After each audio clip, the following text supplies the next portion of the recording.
film opens with Mike, a Belko employee, driving through a narrow meat market to get to his workplace, which is in the outskirts of Columbia. This particular day, the CEO of Belko, Barry Norris, notes a bomb squad checking everyone's car in a line instead of their regular security. We see another employee named Leandra waiting in the line. Once the employees head inside and indulge in mundane tasks, we see someone monitoring them from a surveillance room. Vince is the recruiter of Belko who hires a new girl named Danny. It is exposed through their conversation that all employees have a tracking chip in their heads because of the notorious kidnappings and mishaps in Colombia. There's a perverted employee named Wendell who keeps checking out Leandra. She ignores him as she's Mike's girlfriend, who stops by her office soon. Later, Danny gets her first task assigned, as well as getting to know her colleagues. Mike notes that all the local employees haven't shown up to work. He finds from Terry that they were sent home from the gate by the new security. When he watches one of the new guards heading towards their old hangar next door, he calls the security guard named Evan, who also claims to have no idea about what's happening.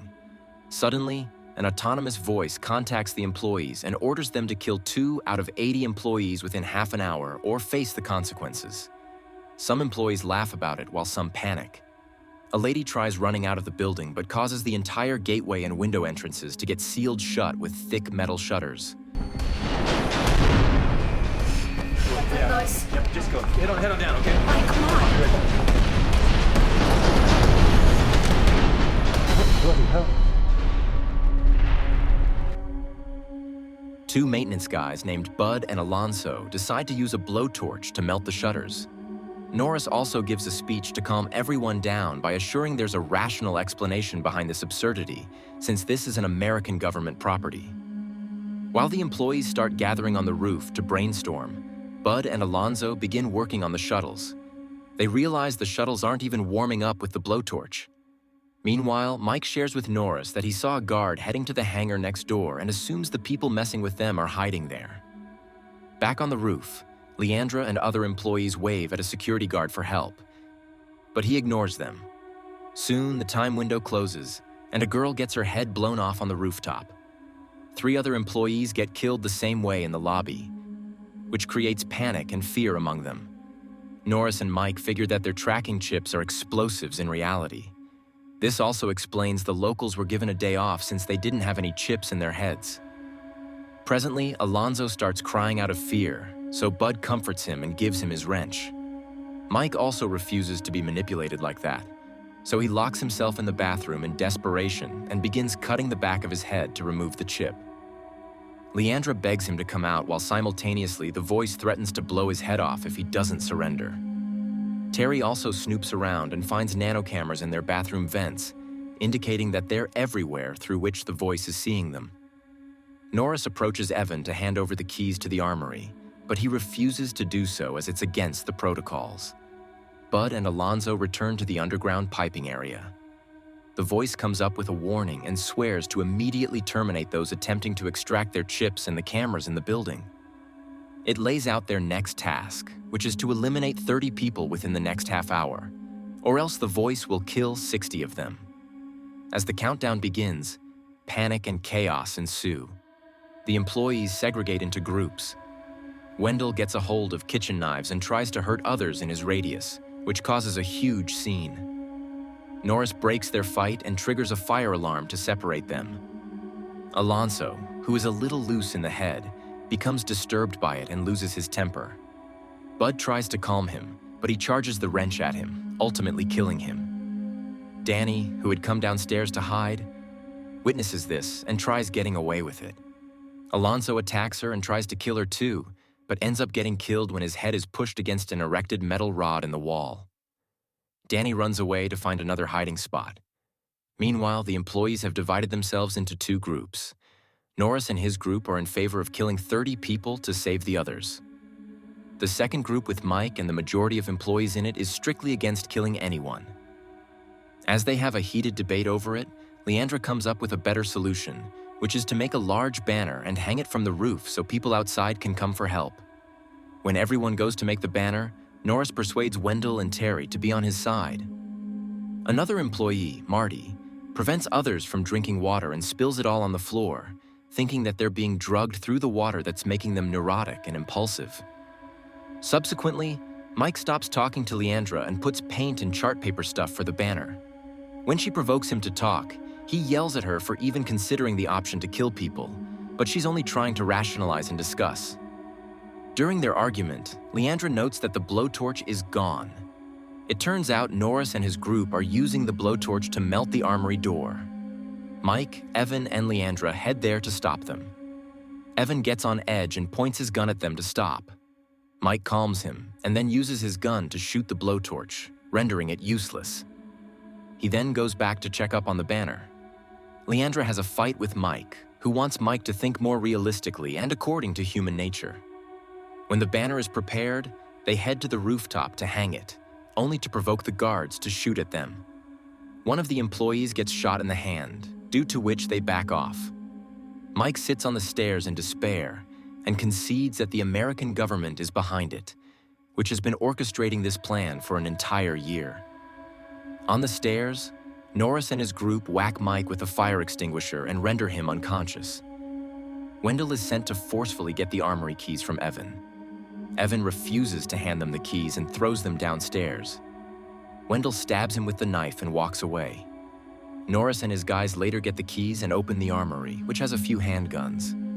He distributes them among his group and starts rounding up people in the main hall. Danny remains in hiding and doesn't grab anyone's attention. Mike also wakes up and joins the employees. Now Norris starts ruling out whom to kill and whom not to.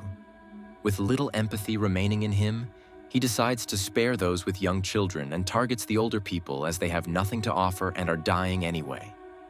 While Norris points at the old ones, his group rounds those up. An old man resists, so he gets shot on the spot to teach others a lesson. When they finalize the 30 employees, they add Mike and Leandra to the list too.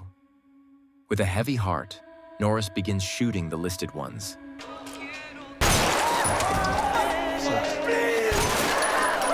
Seeing which Danny runs away. While being held at gunpoint, Mike tries to convince Terry what he's doing is wrong, but he doesn't listen. Suddenly, Danny kills the power, which allows all the employees to scatter. Norris and his men open fire in the air and kill a few employees, but most of them get away. Danny finds Roberto and climbs on top of the elevator to hide. Now Norris and his men part ways to seek the hiding employees and kill them, but 2 of his men get beaten to death by the employees, leaving behind Wendell, Terry, and Norris as the only shooters. The voice announces they have killed 29 people and have 2 minutes remaining to kill 1 more person to save themselves. Terry encounters Leandra in a dark room, where Leandra attacks and overpowers him. He starts whimpering like a child, so she fails to kill him. This causes the voice to act on its terms and kill 30 more workers, starting from blowing Terry's head. We see someone pushing the buttons with the employees' names taped on them, which causes the chips to explode.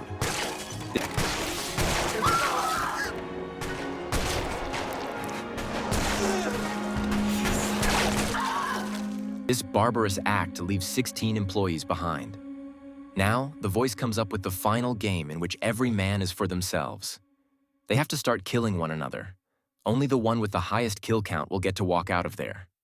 Norris and Wendell have the highest count so far, yet they still continue searching and killing employees to remain on top.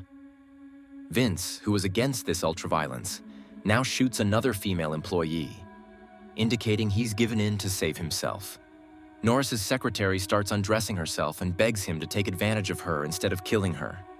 Norris is more determined to be the last man standing, so he wrings her neck and kills her. Norris next takes the elevator and spots Danny with her colleague hiding on top of it. He opens fire and shoots the colleague while Danny gets away. The colleague dies a horrible death by getting mushed between the elevator and the ceiling. Leandra, on the other hand, comes across Marty and his friend, who have been collecting the chips from dead people's heads to make a big enough explosion to break the shuttles and escape. She tries to get to Mike with them, but Wendell comes their way. They hide behind a tilted desk, but Wendell manages to shoot Marty and his friend. Leandra keeps dragging the table ahead while using it as a shield, and comes close enough to Wendell to kill him with an axe, showing no remorse. She finally unites with Mike and hugs him. She hands him the bombs since she's injured. There, a man lights up alcohol bottles and throws them at a woman who catches fire and burns to death. When he attempts to throw them at Mike and Leandra, Norris shoots him from behind and targets Mike and Leandra, who get away. Danny gives up and takes the elevator to the lobby, where Norris shoots her in the head right away. Meanwhile, Leandra bleeds through her wounds and dies, leaving behind Mike and Norris as the only survivors. Mike hides behind desks and ambushes him off guard, prompting his gun to slide away. They have a final hand-to-hand combat, in which Mike has become so desensitized to killing that he smashes Norris's head with a heavy object until it turns into pulp. The voice congratulates him on surviving and sends 2 guards to escort him into their surveillance room right next to the building.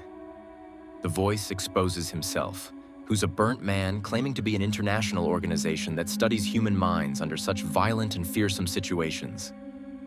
Mike is angry that he reveals that he's snuck all the bombs in the guards' pockets and the voice's clothes. He immediately pushes the buttons, which blow up the guards and the voice. Mike then picks up a gun and kills the remaining to walk out of there, only to expose that he's still being monitored along with thousands of other survivors from all around the world who were put in the same situation as him. Here, the film ends. Thanks for watching.